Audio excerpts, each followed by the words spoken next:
আমি বলেছিলাম সম্পর্কের প্রথম দ্বিতীয় বলে কিছু হয় না, শেষ পর্যন্ত যে পাশে থাকে সেই আপনজন। আমাকে একজন জিজ্ঞেস করেছে, সেই না হয় শেষ পর্যন্ত থাকলো তাই আপনজন হলো, কিন্তু আপনি আপনি কি করবেন? আপনি কি আদৌ আপনজন হতে পারবেন? শেষ পর্যন্ত পাশে থাকবেন? তাই তার কাছে আমার উত্তর, তাকে আমার উত্তর। ও আরেকটা প্রশ্নও করেছেন যে আপনি কি ভালোবাসতে পারবেন শেষ পর্যন্ত তার মতো করে তাকে, সে যদি ভালোবাসে? আমার এই উত্তরটা দেওয়ার আছে। প্রথম অবস্থায় যখন তাকে ভালোবাসবো, তার মাথায় চুল থাকবে, হ্যান্ডসাম, দেখতে ভালো, ভুঁড়ি নেই, আগে বলে না দর্শনধারী তারপরে গুণ বিচারে, তা মানলাম, দেখেই ভালোবাসলাম, তারপরে না হয় মনটাকে ভালোবাসলাম। কিন্তু সেইভাবে ভালোবাসতে পারবো কি না জানি না শেষ পর্যন্ত। তবে যদি কখনো তার রূপ ঝরে যায়, মাথার চুল ঝরে যায়, কখনো যদি ভুঁড়ি হয়, ঈশ্বর না করুক কখনো যদি কোনো রোগবশত তার দেহ ক্ষীণ, কি বলে ক্ষীণ না, সরি, কি বলে ওটা, জীর্ণ হয়ে আসে, মানে ভেঙে আসে,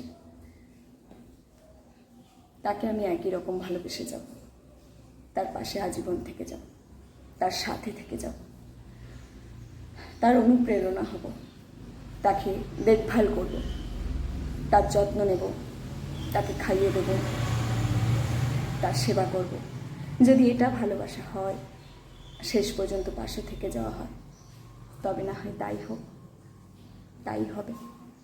কিন্তু আমি বড়ই লয়াল সম্পর্কের ক্ষেত্রে, এটা আমি বুক বাজিয়েই বলতে পারি, মুখ বাজিয়েও বলতে পারি। একদম শুরুতে যা, শেষ পর্যন্ত তাই দেখবে। তাই অপরপক্ষেও লয়ালিটিটা আশা করি। ভালোবাসা সম্পর্কের ক্ষেত্রে, যে কোনো সম্পর্কের ক্ষেত্রে লয়ালিটিটা ভীষণ জরুরি। তাই আমি যেরকম লয়াল, তাকেও তো সেরকম লয়ালিটি রাখতে হবে, তাই কি না? একতরফা লয়ালিটি বজায়, একতরফা সমস্ত কিছু, এসব তো চলে না, বেশি দিন চলে না। সে যদি লয়াল হয়, তার জন্য আমি সব করতে রাজি, কারণ আমি জানি আমি লয়াল আছি, আমি জানি আমার অন্তঃসত্ত্বাকে আমি জানি, কিন্তু তারটা তো জানি না। যখন জানবো অবশ্যই তার মূল্য দেব শেষ জীবন পর্যন্ত, সেটা জীবন দিয়ে হলে।